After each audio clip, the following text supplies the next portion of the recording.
Köszöntöm Önöket, Szellő István vagyok. Tegnap délután Újfehérton kiraboltak egy 60 éves öregasszonyt. Nem csak kiraboltak, hanem megerőszakolták is. Az asszony nagyon élvezte, és a mentők is megerőszakolták. Nem csak a rendőrök, aminek nagyon örülünk. Gázszámla fog emelkedni, ezt mondta Orbán Viktor. A rák arcát tegye el, ez nem volt igaz. Még ha igaz is lenne, mindenki örülne.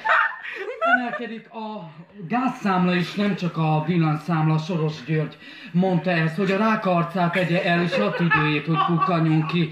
Ezt azért tudom önöknek elmondani, mert a migránsokat betelepítették. Erre szeretnék elmondani egy történetet.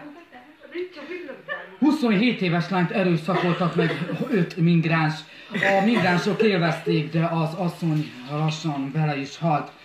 A rendőrök és a mentősök már a helyszínen voltak, nem tudtak rajta segíteni. 50 éves öreg asszonyt basztak szájba, amíg...